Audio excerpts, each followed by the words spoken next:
Hey you guys, so I know today isn't the regular Tuesday and Thursday when I normally post on this channel, but with everything going on in America right now, I had to sit back and focus on my why for a little while. And for those of you who don't know me, my name is Rashad Murphy, and I'm just some random guy on YouTube who likes to talk about helping people increase their financial literacy through investing, real estate, and various forms of your money making you money. Also, I'll be discussing some of the new additions to the HEROES Act, so make sure you stick around through the entire video. If you don't know, the HEROES Act is the bill that everyone knows that's the bill that's going to give everybody $2,000 a month or something along those lines. It's the bill that came after the CARES Act passed, which was the bill that gave everyone $1,200 as a stimulus check. Remember when I said earlier that I had to sit back and focus on my why? Well, for those of you wondering what a why is, it's the little reason why you do anything in life. Like if someone were to ask you why are you enrolled in school or why are you in a nursing program, you have a reason why you're doing those things. Well, oddly enough, people's why actually plays a major role in their financial journey. The simplest way to explain this without going deep into explanations is simply asking yourself, why do I never have any money? Now, the simple response is because you either spend it all because you have to, or you just don't make enough. But have you ever considered the thought that maybe the reason why you don't make a lot of money is because the reason why you need money isn't all that big? Now, don't get me wrong. We all want things, maybe a new pair of shoes or a new game, but is it really worth working overtime at your job?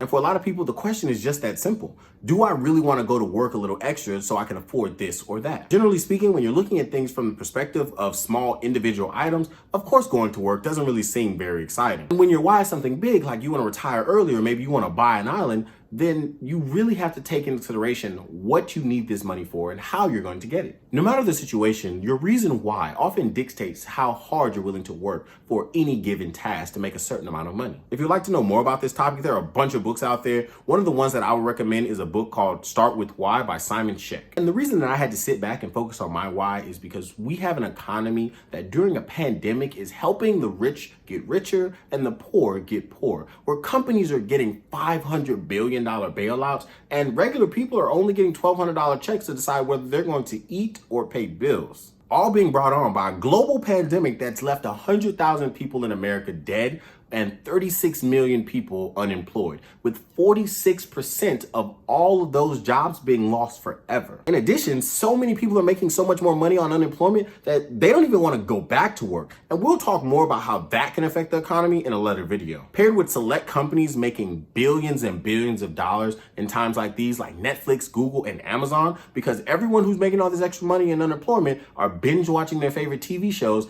and just ordering everything with 2-day shipping. All being topped by civil uproar in America, with every single state in the United States protesting because a cop murdered a man named George Floyd. I'm sure everyone has seen something about this lately, whether it's the protest, the looting, or just all of the information being pushed out because of how this is being handled. There's so much going on out there, it would literally be impossible for me to try to cover it all. So what I'll do is drop a couple links in the description below. What these links will consist of are some petitions that you can sign and some ways to donate to help the cause. If you would like more information, just read the information that I placed down in the description below about what each individual link will do. The worst part about all of this is we can't actually trust what the media is putting out there, because currently there is a lot of propaganda right now. So please, I encourage everyone, if you're listening to this or you already know what's going on, to continue to do your research and understand what's really happening. If you have any information that you would like to share as people come across this video, please drop comments in the description below sharing links or any information that you believe would be helpful to other parties. We all know that there's still a pandemic going on.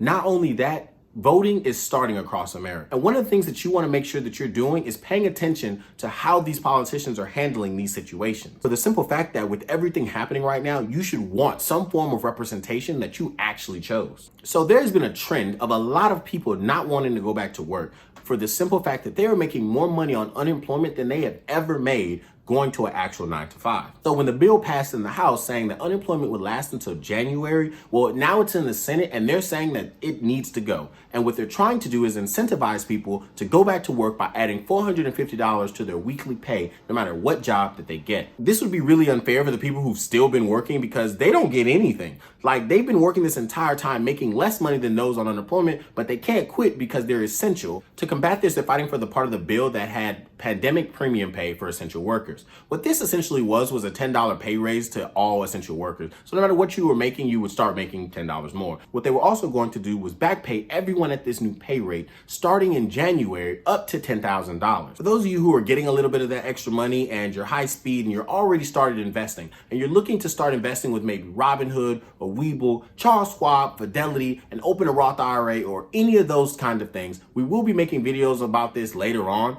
But for now, if you are confused, look into something called index funds. Index funds are basically funds that are made up of a bunch of other companies. So think of the S&P 500, Dow, or the NASDAQ. So most people can't actually afford those individual indexes. So companies have created their own that mirror these indexes. And these are something that are pretty much safe investments that a lot of professionals and billionaires recommend that a lot of people start with because they actually use them themselves in their portfolios. For the people who are using things like Robinhood or Webull, the one that you'll find on there is SPY or VOO, which is VOO and SPY. For those of you who are a little bit more high speed and use Fidelity, Charles Schwab, or Vanguard, I'll drop a picture on the screen for the ones that you should look into on yours to put into your Roth IRA or your traditional. Now, briefly explaining what these are index funds that mirror the S&P 500 and the Dow. For those of you who don't know, the S&P 500 is basically an indicator of the stock market of the top 500 companies in America. The beauty of this is that if one of those companies start performing poorly, then 499 other ones have the opportunity to keep this going upward. The reason that a lot of billionaires use this investment strategy is because the stock market has net about an 8% return annually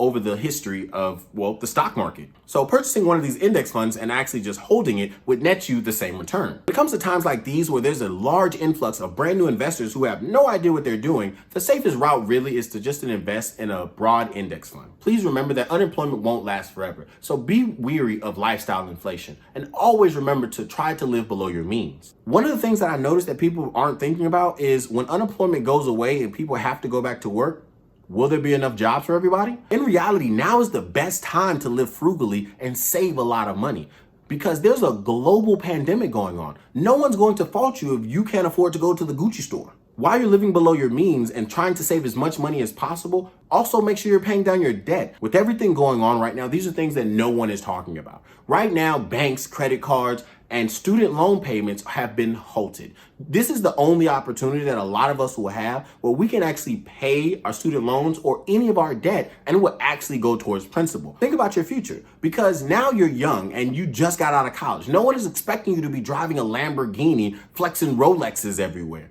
Now's the time to shack up with a friend and a roommate and split the cost instead of when you're 30 and you have to sleep on your friend's couch because you blew all your money at the club because you wanted to look fly. There's just so much going on in America right now, but that doesn't mean that anyone should stop focusing on their finances. So remember, save your money, pay down debt, and invest in low-cost index funds. And I'll see you next time when we come back to help you manage your money.